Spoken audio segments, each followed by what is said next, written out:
What's going on, people? Welcome back to Live Palace News, where we're discussing all the latest regarding Palace. As always, I'm joined by T to talk about the transfer rumors, and also we'll be answering your questions. As always, if you do enjoy the show, make sure to hit the like button and subscribe to not miss out on future Palace content, and leave down your comments in the comment section down below if you're watching it on replay as well. T, what's going on, man? How's your day?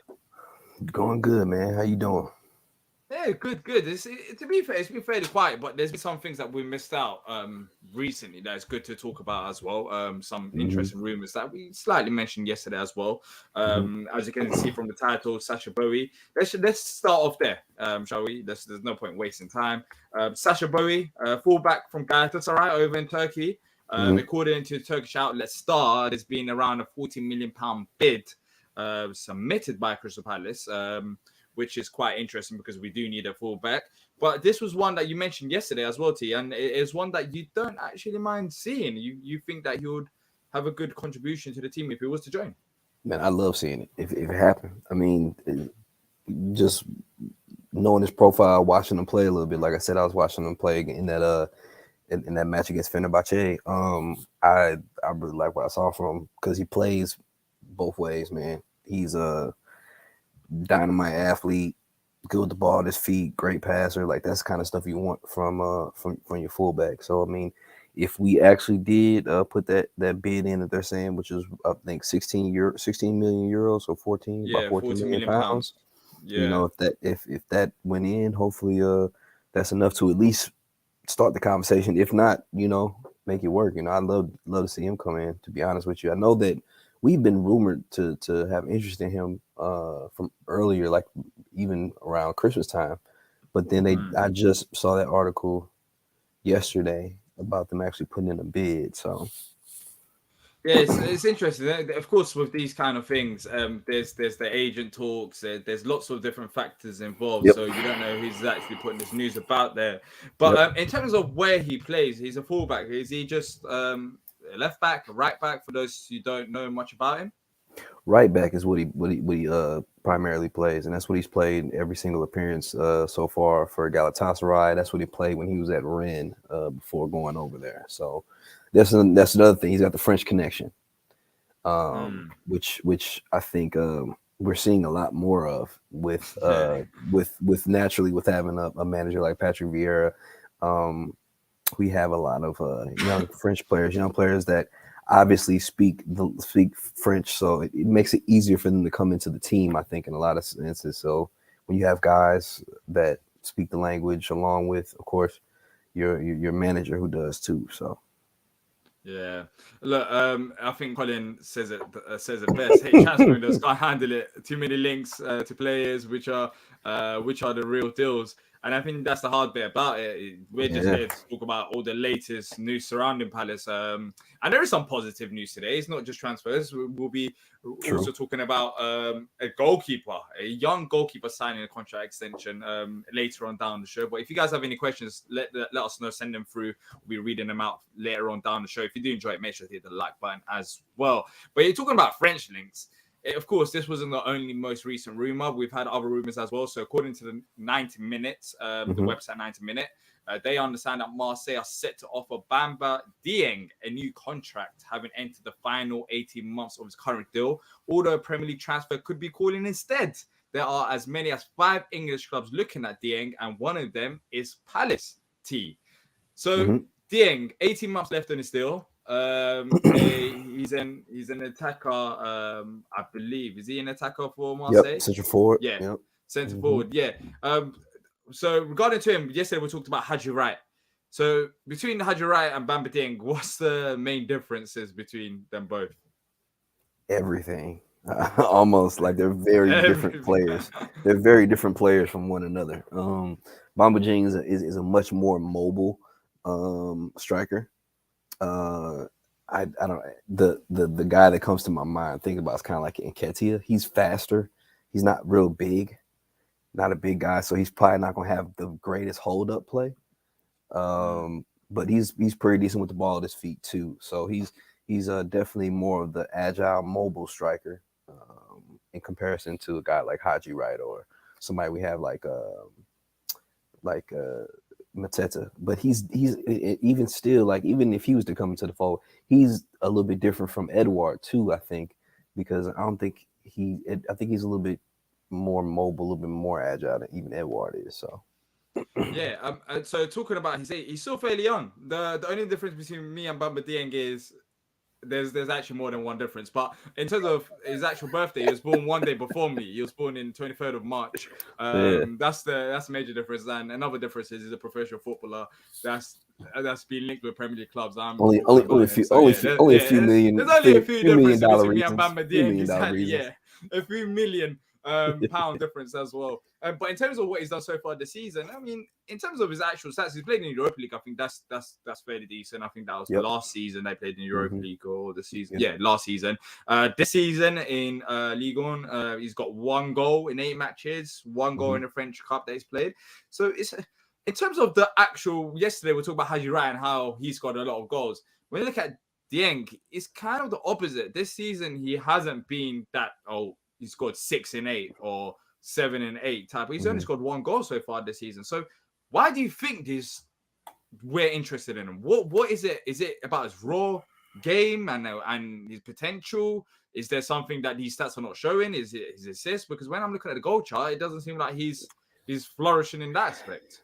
Well, first of all, I think if you remember, we were linked with him last summer, with him possibly coming in and playing striker for us. So I think part of this connection has to do with scouting. I think we scouted him prior to this window, so the opportunity is there to still possibly look at him, especially because Marseille was really looking to get rid of him in the summer, and things fell through. I think he had a transfer that was like set to go, and it fell through last minute, so he ended up staying at Marseille. So I think the big part of this link comes from the fact that he's been scouted by us prior. And I think the reason why you're not seeing those goals, D, that you're talking about, is because, well, he's only made 8 appearances. Yeah. He's been out only injured, I believe. he's only started 6% of his opportunities, and his minutes is only 10% of the minutes that have been available from the squad. So a lot of it has been opportunity. He hasn't really played very much, and when he's gotten in there, he's not played very, very long. So he's made a lot of bench appearances. So hard to really get a grasp for his scoring potential when he has only been playing a small bit part role so far this season. I mean, because they've got a lot more competition up front compared to what Haji Wright has in Antalya, in that Antalya squad. So I think that's a huge better league, better team, more competition for a spot. I mean, I think those are some of the things that come into the reason why. But and look, 11 of his appearances, so I think he's had 12 appearances this season. And believe it or not, 11 of them are coming off the bench. He's only started 1 game, and the game that he did start, he scored a goal. He scored a goal. And exactly. And according to who scored, he had like an 8 out of 10 type of performance. But even when looking at who scored, his strengths and weaknesses, they get all the statistics and combined together. His finishing is very strong. Key passes strong. And I know he's a forward, but we know that Vieira likes to play high pressing system, so his defensive contribution is also strong. The main weakness is his passing, holding on to the ball and crossing. So when you look at the strengths, weaknesses, and his overall prospect, his age as well, he likes to dribble, counter. He's good on the counter attack, probably because of his pace. He likes to cut inside. He likes his tackle as well, so putting a shift there. I think this makes more sense than Haji Wright in terms of what he can actually offer. I think Haji Wright is going through the cheaper route. Now with Bamba Dieng, I'm not too sure how much we're rumored to be interested in him and how serious it is and how much we value him. But I assume he's going to cost more than £7-8 million, even though he's got 18 months left in his contract, due to how many Premier League teams are interested. So if we're getting a forward that has his raw game on tact and probably can contribute and actually threaten the forwards that we have now in terms of Edouard and Mateta, I'll take that. But of course, 5 Premier League clubs interested. It's going to be hard for us to go and get him with the competition, especially if we're not planning to spend big. Especially if he signs that contract extension, he'll definitely be more expensive. Because I think in the summer, the number that I kept seeing was like between 10 and 14 million. But who knows what it's going to be if he ends up signing that extension, just because, that puts a little bit more power in Marseille's hands by having more years on this contract. But yeah, I agree with you. If we were to bring in a striker, yeah, I think I'd rather it be him as far as his profile, what he does, what he brings to the squad in comparison to what we already have, in comparison to a guy like Haji Wright. Yeah, let's answer some questions and then we'll move on to the other rumors as well. So there was a question from Kendi, I think. I don't want to pronounce your name wrong, but why are Crystal Palace always looking at players and don't get them, and don't the owners have money to buy them, or what's wrong with the club transfer plan? Look, there's going to be a lot of rumors. There's always going to be rumors because everyone knows that we want players, and rumors are not just created by the selling club. It can be the buying club, it can be the agent, it can be the player. Yeah. There's different aspects to it, and there's different games being played. So even when we mentioned about Dieng, it might be a case of 5 Premier League clubs are interested, but are they seriously interested? Is it just an interest there? Like what type of interest? It could be his agent. He's got 18 months left on his deal. It could easily be his agent saying there's clubs interested, so we want this deal. And that whole thing of he's going to sign an extension could definitely be the agent, because then teams are going to say, we need to get in and try to negotiate before he signs that extension because it's going to be more expensive. Exactly. But in terms of why we're always looking at players and don't the owners have money to buy them, I think that's another question. Like we've seen it in the summer. Of course, we spent a bit of money, but I think we was joint bottom 3 in terms of actual net spend in the summer. And when you look at what we have left, no one actually knows how much money we have left, but we should have money in the tank. Now, do you agree with the statement that don't the owners have money to buy them, or the club transfer plan is wrong? What do you think it is? Because we saw a lack of signings in the summer. Of course, January, we still can't judge it because we've got a whole window to go. Are you optimistic? Like, how are you feeling about this window and some of these names that are being mentioned? Man, if I was thinking about trying to understand and figure out what our transfer plan is and things, it seems like we're extremely deliberate in our process to this point, as far as who we're going to bring in, how much we're going to pay for them, what their traits are. It seems like we're being extremely deliberate and shrewd, making sure we're not overspending. And I think that approach, while it's great when it hits, as far as like a Decore, landing a guy like Decore, like that is the antithesis of what the process is about. However, on the other side of it, you can be so deliberate and try to get things done and try to be so calculated with your spending that you miss out, or that the days only last so long. That's probably why it's really tough for us as a club in this window, because you only get 30 days, 31 days to get done. Yeah, but on the other side of things, we can't use that 30 days excuse because we know that we needed positions since the summer and we didn't buy them in the summer.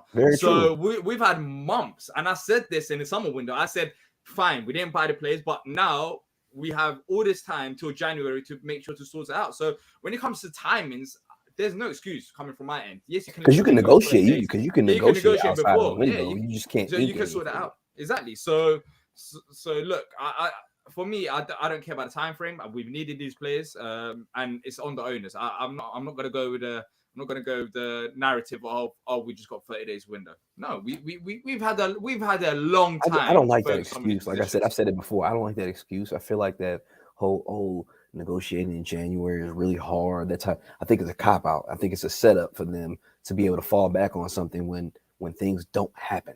You know what I'm saying? So like, I've never been a proponent of the whole, it's hard to negotiate in January, because as soon as January hit, look at all the teams that are doing business, man.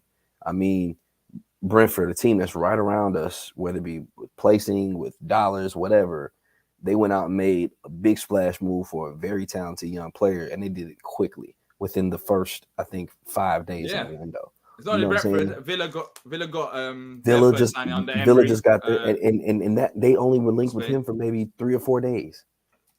You know what I'm saying? I feel like for us, sometimes it feels like, like it just the process just takes too long. You know what I'm saying? Like you know what I think it is? I think it's the business element to it. That's what I'm saying. Like we're looking at January. Look, January will be more expensive than the summer. I do believe that. Like, I don't think that's really an excuse in that aspect. But we set ourselves up for this position, which is reason why I don't give them the cop out, because we had the summer. We were one of the least spenders in the Premier League in terms of net spent in the summer. We were, I think, bottom 3 or bottom 5. I'm 100% bottom 5 in terms of net spend. I'm not too sure if it was bottom 3. So we've had that period. We didn't spend, and we had all this period. Now, if you know January's like this, which we've been in this position many times, I feel like you should be trying to get your business done early. January? Yeah, I feel like you should be getting your business done early, to be honest. And that's the problem that they have, and now they have to fix it, because we've seen it. We might forgot about it, but Southampton, that just happened recently, and that's Southampton, Tottenham, like all these games they're showing. Look at this season. Forget about individual. Look at this season. We regressed as a squad. We don't have the players, and we could have improved in the summer. We didn't. We're in this position, so we have to sort it out. Enough of January excuses. Cool, January window might be more expensive, but that is your fault and our fault for putting us in this position in the first place. I mean, if we'd done our job properly, if you'd strengthened in the summer, then we wouldn't be talking about January. We wouldn't be concerned about bringing in players. Exactly. But look, let's read some more questions. Sacha Boey or Aaron Wan-Bissaka.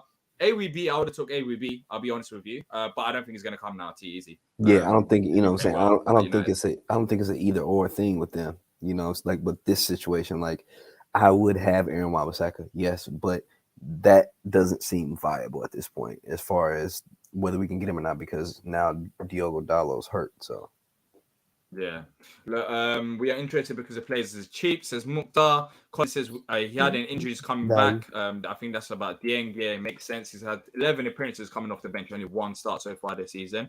Arveda says realistically, we're not going to sign anyone good. I kind of, I don't know, man. It's hard to say. I don't know. Like I think the hardest thing for us as fans is the not knowing. And obviously, you see all these teams around us in our league, whether higher, lower, or closer, making moves. And you think to yourself, we haven't heard anything about us. We're not going to make any moves. The clock's ticking. You know what I'm saying? We don't know. We don't know what's going on behind closed doors. We don't know the phone calls that Dougie is on every single day. So, I mean, it's one of those things that I would rather just judge it after it's all said and done than saying, oh, we're not going to get anybody, and just having that type of attitude, because a lot of times we get stuff done late, which is not my favorite thing to do, but it happens. So yeah, I not every rumor that we talk about, by the way, is going to happen. And also there's also a big chance that some of the deals that we're trying to push through right now, that's not even in the media. So we just don't know about it. So I think it was Looney that just said it. He talked about no mention of centre mids. We've been linked with attackers. We might be talking to centre mids, but it's hard to say, because based on the rumours, there isn't any centre mids. It's been mainly attackers as of recently. I think if anything, I think that's the one position that they want to hold close to the chest. They don't want to let those rumors get out, because central midfielders are really hard to sign, and they have a much higher value than like fullbacks. You know what I'm saying? So if stuff starts to get leaked, we might end up getting fleeced on some deals, and it's going to be tough. Yeah. So central midfielders have really high value in football. We all know that. So if I was them, I'd keep it close to the cuff too. And Gallagher's still available, T. You know, they're still there. It's not just over yet. Just trust me, till it's over. You have to believe it till it's over. That's pretty much. Gallagher is still available. You never know. But you know what? But you know what? You will be infinitely pissed off if we hold out hope on that guy again and nothing gets done. You'll be infinitely pissed off. We need a midfielder. I'm not saying wait out. I've gone past that stage. We need a midfielder. If Gallagher is not available right now, get another midfielder. We've had months. We've had months to prepare for this. We didn't buy him in the summer, and we've had all this period between the summer and now to prepare for this moment. Matthew says once the main stand is built, more income will come into the club. So probably watching the budget a bit. Yeah, the only worry that I do have with this, theoretically, more money will come in. Yeah, but the only problem that I do have with this is teams are. Yes, I understand we are trying to build up, but teams have the ability to build a stand and also buy in a window. I mean, it's like this is a business. Money is compartmentalized. You don't have all the money in one pot. It's like, hey, we have this money allocated towards our transfer fund. We have this money that's allocated towards the academy. This money is going to be allocated towards the stadium. It doesn't make sense to think that, oh, we got this one pot and we just going to try to do everything out this one pot. That's not good business. And Crystal Palace wouldn't be where they are if that was the business model. So I don't think for 1 second that that is the case where it's like, okay, we're trying to build the main stand, so we're not going to spend money on transfers. It's like, no, we have this set amount of money that we have aside that we're going to do for transfers. And that might lead to the whole being more shrewd and more deliberate with how you spend that money, because it's only a certain amount that we have. But I don't think it's the idea of, hey, we're doing this over here, so we can't do this over here. Yeah. Look, I mean, the main stand has been there for quite a while. And if we're in a position as a football club where us building not even a new stadium, a stand, I know it's going to be still expensive, but if building a stand will set us back this much, then you have to. I don't want to be that guy, but you have to just look at the owners. Like, can they actually support this club in the long run? Do you get if main stand is like I know we'll build a new training ground as well, but the Premier League is ruthless. I always say this every time. The Premier League is a ruthless industry now. It's not even a business. That's why all these business owners are selling. That's why Liverpool are selling. That's why Glazers are selling. Because it doesn't work as a business. And if we go with this business method of, we just have this money, we have to build a main stand. Exactly. I don't think it's going to help us in the long run. Because and what sense does it make for us to invest money in building a new main stand and putting all that money into it only to get relegated? You know what I'm saying? Like, what does that do for us financially? That's not good business acumen. So it's like, yes, you're building a main stand because you want to increase attendance. You want to increase the revenue profile of the club. At the same time, you have to make sure that you're strengthening the squad in order to be successful, stay where you are, and move the club forward. Because eventually, when it happens, you got to put butts in the seats too. You know what I'm saying? So if it's bad football, nobody's going to come. Keep sending in your comments. We'll go through them. But let's talk about the last bit of news today. I want to talk about this news. It's positive news. It's news that I am happy with. Joe Whitworth has signed a contract extension at the club. The Palace goalkeeper, of course, that's been coming from the academy ranks. He's a Palace supporter through and through. I'm happy with this team. I am happy with this. And I think this is a great time for Joe as well. I really do believe that. Because when you look at our goalkeeping situations, you've got the likes of Jack Butland, who's gone out on loan, but he doesn't really have a future at the club. You've got Vicente Guaita, the age is catching up to him. So the most realistic goalkeepers that you have in the long run is Sam Johnston and Whitworth. And it would be nice.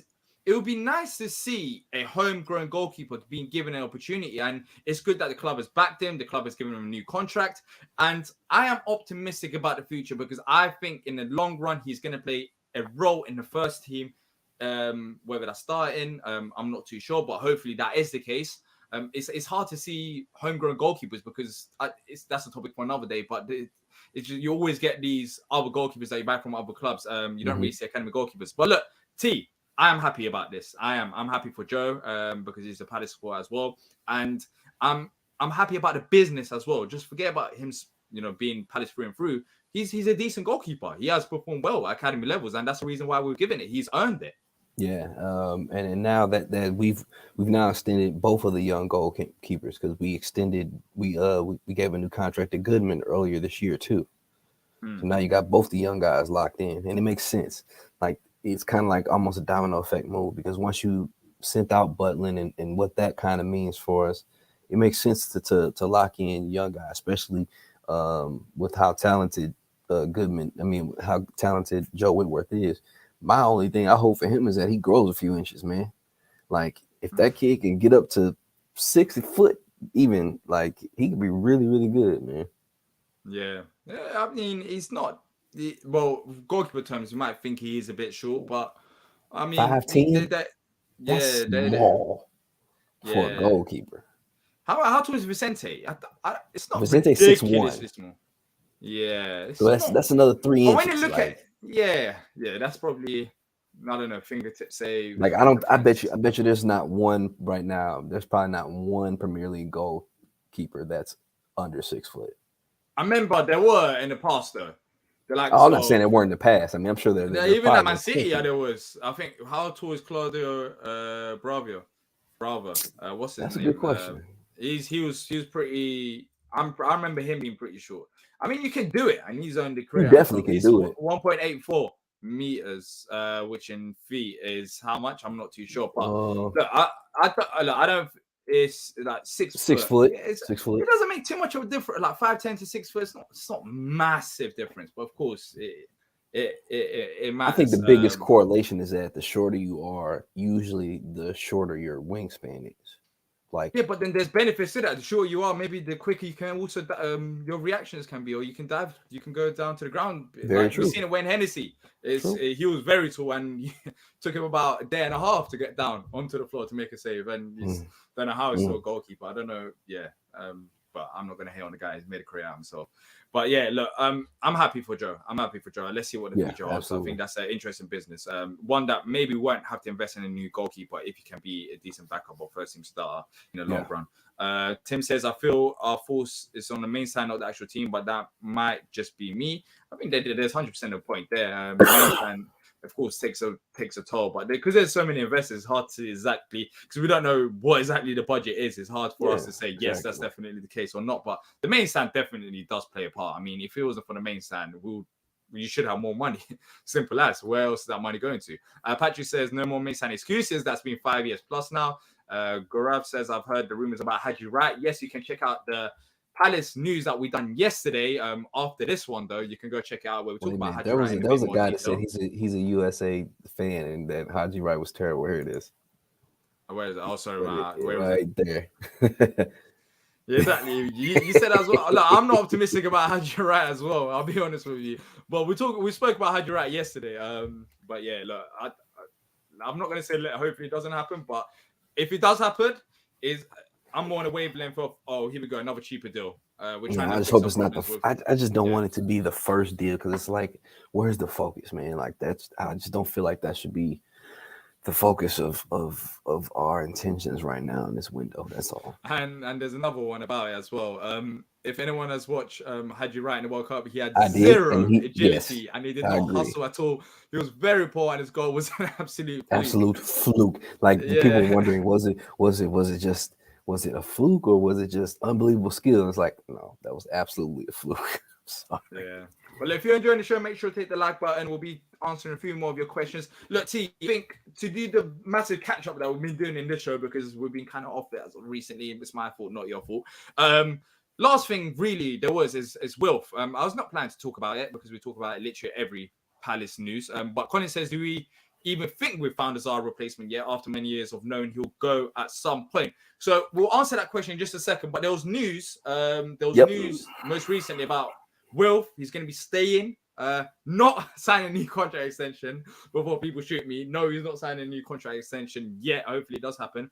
But for this window, the Athletic have confirmed, and I don't think it's a surprise. That's why we haven't spoke about it. But, Wilf is committed to the club till the end of the season. So that's good. He's not leaving in January. Now, T, you seemed a bit excited.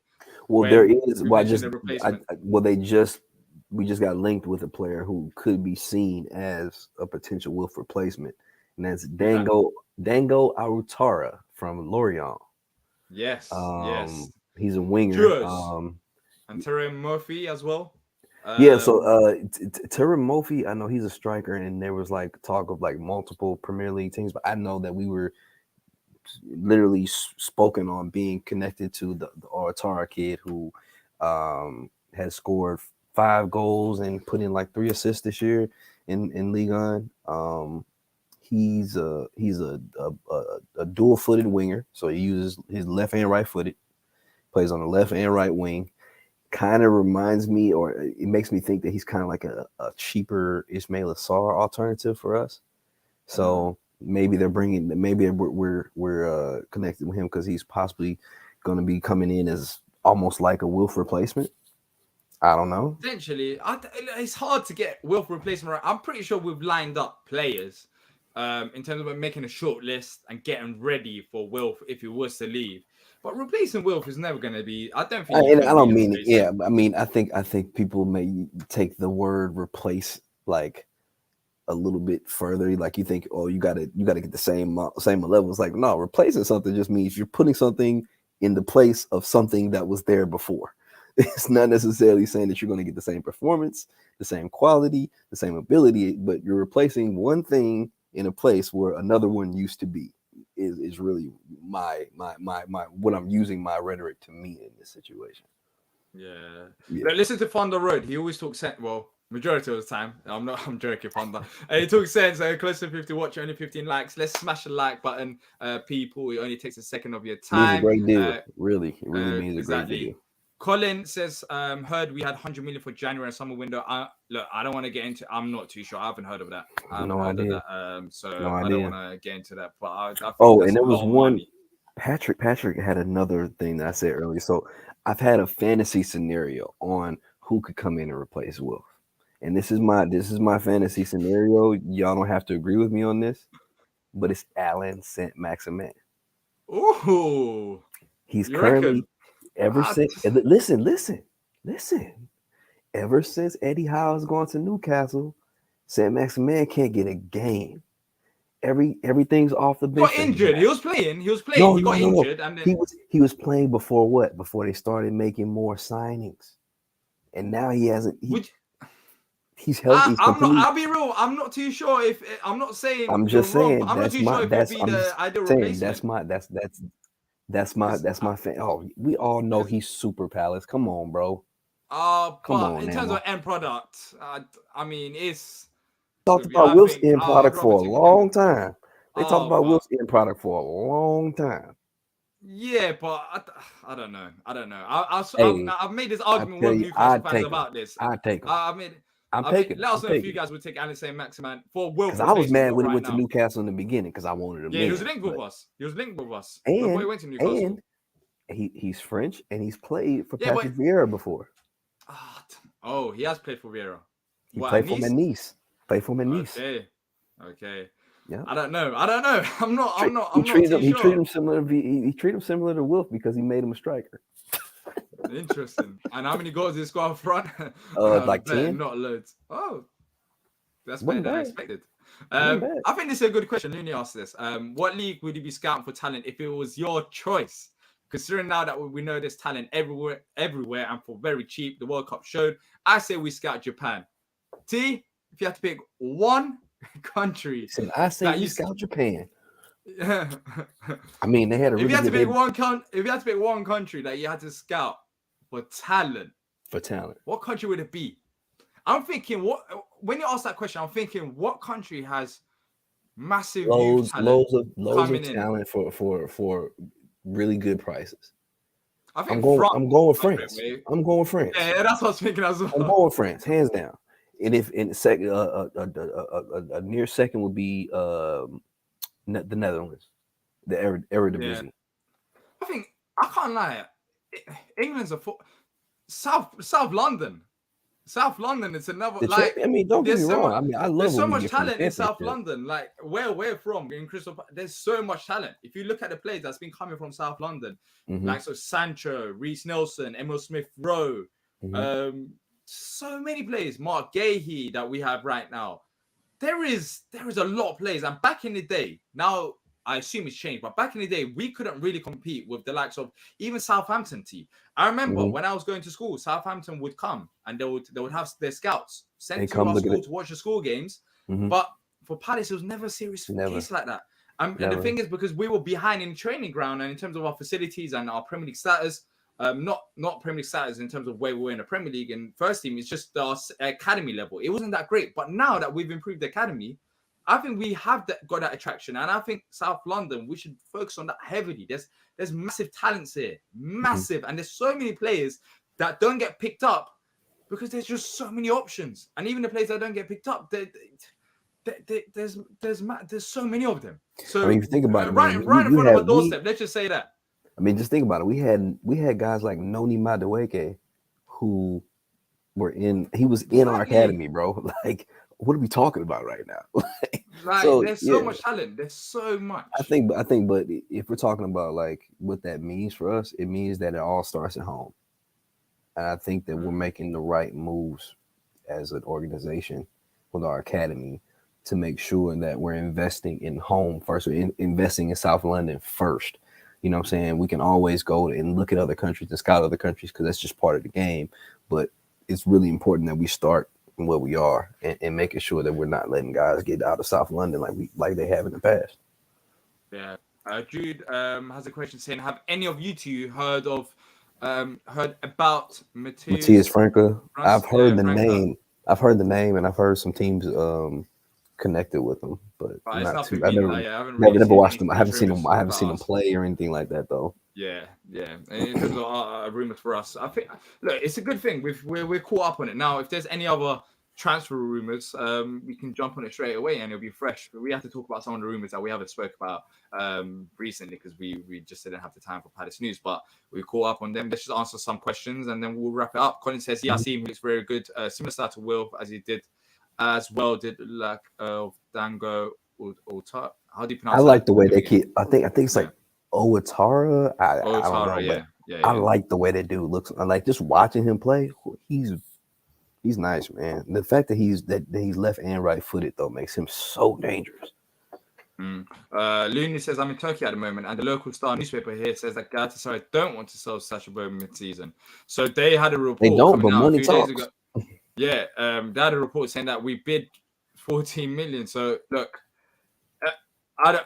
it's hard to say. That's what I'm saying. It's hard to say. These stuff will change.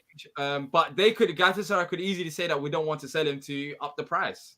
But here's the thing. If you think about it, if you got somebody who you pay $1 million for, and the next year somebody comes and says, "Hey, let me pay you 14 times what you paid for him." Yeah, money talks is all I'm saying. And when it's Premier League clubs, they wanna rinse our pockets as much as they can. So even 14 million pounds, they might be like, "Wow, that's good," but let's try 17, 18. Let's try push them as much because they don't have to sell him. It's like us. Like there's like we don't have to sell initial, and we all know what initial bids are. Initial bid is just kind of like, okay, how you feeling about this? Let me test you. Exactly. Yeah. It's just we walked into the room. Let's just say that we walked into the room to talk about it. It's not like 40 million pound. That's a make or break. Louis says Palace have accepted a loan bid for John Kilmarnock Gordon, I believe. Yeah, what do you think about that? He's been on the bench a few times this season. Clearly, Vieira hasn't rated him that much for him. Where's he going? Where they say he's going? I didn't see where he was going. I'm gonna find that out for you right now. But in terms of JK Gordon, do you think it's a right move to loan him out at this stage? I mean, he's not really Carlisle. Carlisle. Yeah, that sounds. Right. I mean, I think he deserves a loan. I mean, I think he deserves to experience first team football. I think that's the important thing for us right now. Is to get him out, get him playing first team football because obviously staying with us, he's not going to get that experience. And watching him in the U23s, like it's not pushing him.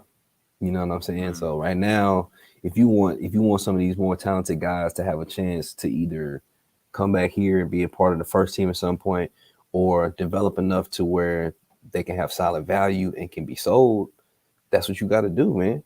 So I mean, I'm all for it. I'm happy for him. Yeah. I think it's a good move as well because he wasn't really going to play for us, was he? Especially this season. But he has got massive talent though. He has been killing it in the academy, so good to see him get his opportunity and develop himself as well. But in terms of, let me answer this question first. Vada, he says, which source said about Sacha Boey Bid? So the same source, I saw the Star. Star.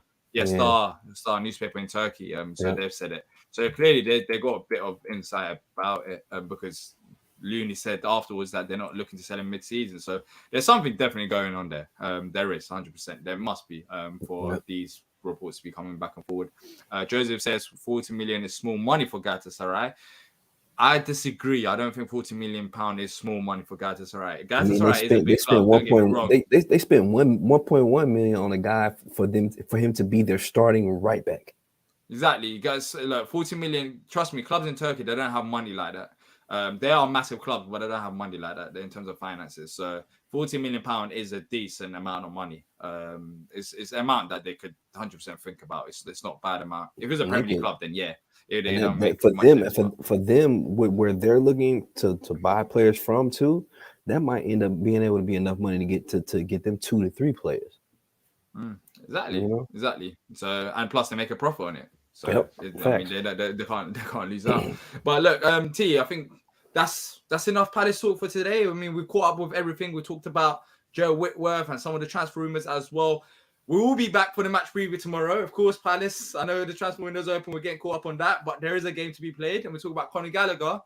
Might see him again. He's the one that killed us last time when we faced him. We might bring him back with us on the team bus. Please don't score. Please don't score, Conor Gallagher. It's the fact that he's only scored 1 goal this season, and that was against us. And if he ends up with 2 goals this season, it's both against us. Well, look, we'll be talking about that. We'll be talking about Conor Gallagher and more in the match preview. So make sure to hit the like button if you have enjoyed this and subscribe to not miss out on the match preview. We could be back tomorrow if there's any Palace news, but only time will tell. But look, thank you to T. Thanks to everyone who's also watched us live and watching on replay. Really appreciate you all. And let's actually, he's asked this twice. What do you think of Cormac Austin? I haven't heard anything about the kid since we signed him. I haven't heard anything about He's only like 16, isn't he? He's young, isn't he? He's super young. There's time about that. I haven't heard anything about him to this point, man.